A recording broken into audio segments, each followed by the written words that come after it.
Welcome back to Big Time Fantasy Football. Nick and Zach got another video here for today. Today we are getting into some players to avoid. And just to be clear, these aren't avoid at absolutely all costs. These are players that avoid at their current cost point. If they fall, maybe start looking at them, but they'd have to fall quite a ways from where they are for us to be interested in them. But before we get into everything, please help us out. Get big time by giving us a like, subscribe, drop a comment if you have any ideas in the video, any thoughts that you want to share with us, just let us know. But I'll let Nick start it off here. Yeah. So my first avoid is someone that we both agree on. Going to be Tajay Spears of the Tennessee Titans. He is currently the RB19 on Keep Trade Cut, which I think is a super steep price, especially for someone that we know is going to be in a shared backfield with Tony Pollard, another guy who has pretty much the exact same skill set. The only thing is he's a little bit younger than him. But I think both of these guys are going to eat into each other's workload.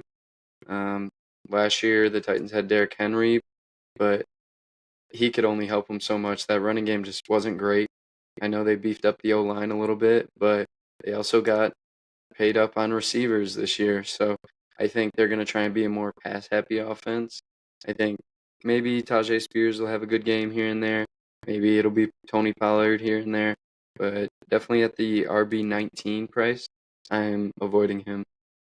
Yeah, just too high. I think Pollard's all the way down at RB29. Someone you're thinking about putting on, but his price is actually reasonable. RB18, just way too high for Tajay. I think what happened here, in my opinion, is that when Derrick Henry left, Tajay was the only real legit running back left on the roster, so everyone was so high on him, just thinking he's going to get all the touches. And then Pollard came in, and I don't really think people factored that in enough, is kind of what I'm assuming. But still, like you said, there was problems with that O-line last year. They tried to beef it up this year, but I mean, unless they do a complete 180, it's still not going to be a great offensive line, So still concerns there with that. So how high value will his split touches be is really the question. So I think there's too much question marks. He's right behind Derrick Henry and Najee Harris. Both guys I'm taking. I think they're like 109, 110, 111 like overall. Taking those guys easily ahead of him. He's right ahead of Joe Mixon, Rachaad White, and David Montgomery. Three guys. Definitely taking Mixon and White over him. Probably even taking Montgomery over him. So don't love that price point at all. I would avoid him unless he dropped heavily from there. Yep. You want to get into your first guy? Yeah, I'll be my first guy. So I'm going. I think my next two guys really aren't going to be that popular for picks, but I'm going Devon Achane. Reason here is he's all the way up at the RB6. And don't get me wrong, he's a talent guy. He has that speed, that breakaway talent. The thing is that last year he did everything people basically said. They said he has the talent to do that, but he's also a smaller guy and can get injured. So he had his boom games and then he got injured.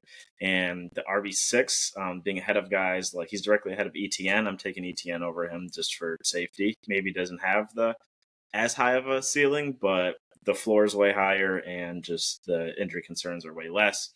Saquon, probably take Saquon, and then Kyron and Cook, kind of, in that discussion there, probably take James Cook over him, to be honest.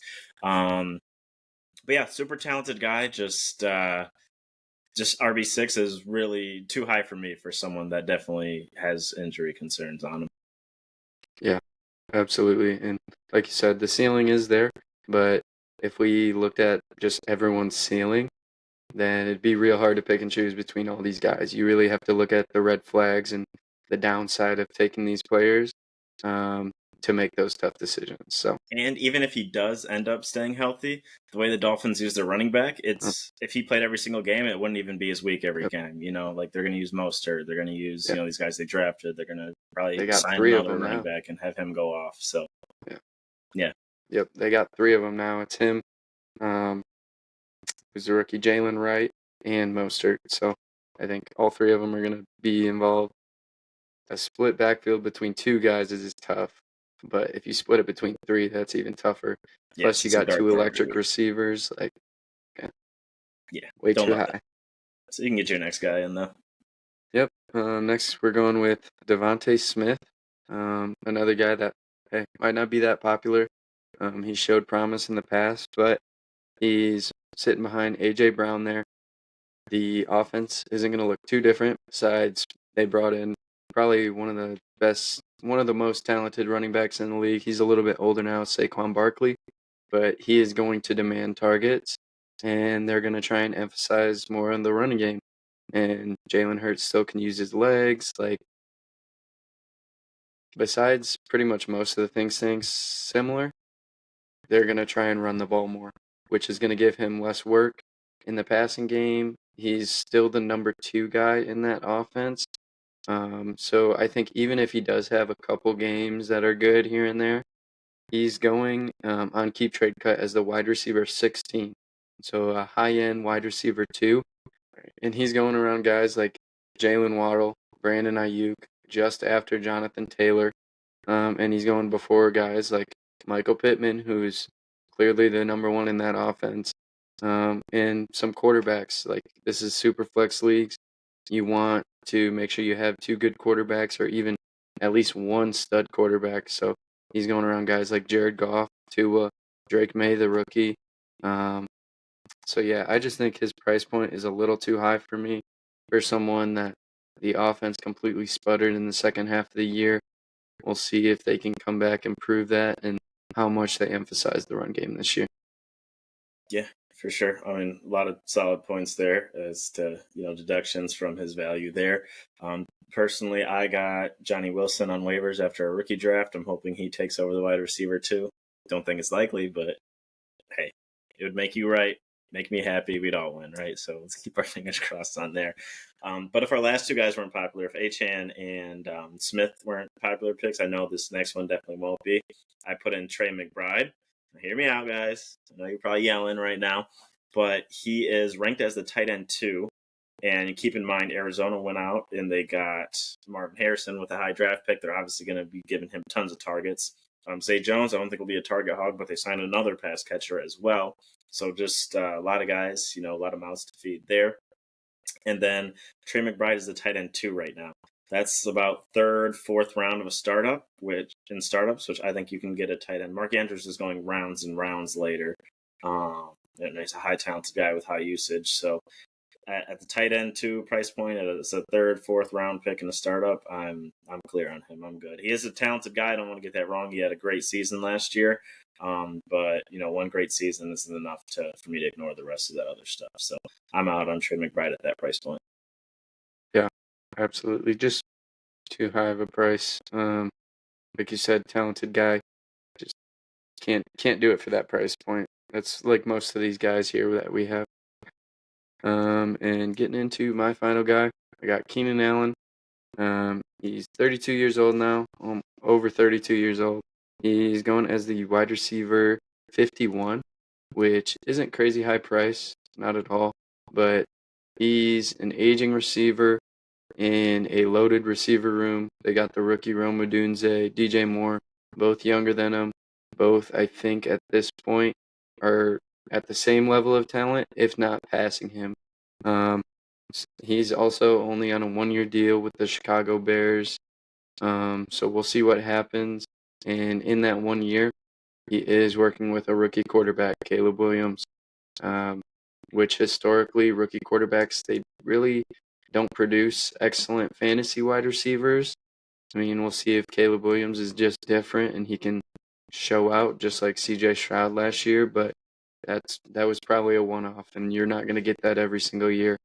So we'll have to see on that. And even after the 1-year deal, I don't see them re-signing him at an age of 33 and having 2 young receivers.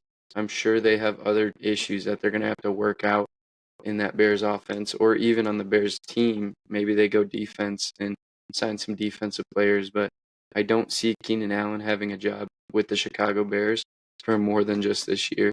And if he's not signed to a team next year, his value goes to 0. So even though his price is low, I'm just not even jumping on that boat, on that bandwagon. So what do you think about Keenan Allen? Yeah, tons of mouths to feed in that offense. And then Caleb Williams will probably get some rapport with the younger guys in the OTAs, in the rookie camp. So maybe Allen isn't this first choice. I do like Keenan Allen. I have him on my fantasy team. I think unless the Bears are competing this year somehow, which is not very likely, that would be the only way they would re-sign Keenan Allen. If they were in a position to compete, I don't think that's likely. I think if Keenan Allen's still playing football, he'll have a job next year. Like if he doesn't retire, he'll certainly have a job. I don't think that's a concern. But I definitely see your concerns on him, especially for this year. And he's already old, so this year is kind of one of his highest value years left, or his highest value year left, because he's only going to get older every year. So yeah, no, don't hate it. Don't hate it there. But stop. Don't mention my people in the future, but it's okay for this time. Cool. Was there anyone else that you kind of had? Those are really the three main guys, and we both just happened to say Tajay. So, but was there anyone else Yeah. that you're kind of looking at? I mean, not really. I'm really excited for this year. I think a lot of players are valued just right, and actually, there's more steals than avoids, really. So I'm just super excited to see how this year plays out. I think we're transitioning to a younger league overall. We're gonna lose a few older players as far as like their value is gonna dip a lot after this year, and I think some of the younger guys that we have in the league are gonna skyrocket. So I'm excited to see it. Yeah, for sure. I had a receiver. It's slipping my mind who it was now. Mm. That he was going ahead of guys like DK, and I can't remember who it was, but he was going ahead of other guys. And then I had him on our list, but then when I went to double check today, he dropped like 4 or 5 spots. So it was a much better price point for him. So it's Jordan Addison. I realized without looking it up. Ignore that cut that just happened. Yeah, so he was ahead of guys like DK, and he's just playing with the unproven quarterbacks. I wasn't high on him, but now he's in that Pickens and Jackson Smith and Jigba, Brian Thomas group. I like him there. I like him in that range. So no reason to throw him under the bus here. But yeah, that's all we had for our voids. And again, just as a reminder, these aren't avoid at all costs at all price points. Some of these guys, you'd be happy to have them on your roster, but just paying the price point that they're at is just too rich for our taste. So again, don't forget to like, subscribe. We'll keep pushing out the videos. If you have any ideas, let us know. Again, a reminder, I've been saying in all our videos, we are going to be doing Dynasty roster reviews. So if you have a Dynasty team, send them over. We'll review it for you. Sound good? All right. Thank you guys for tuning in. Have a great one. Yep. Thanks for watching.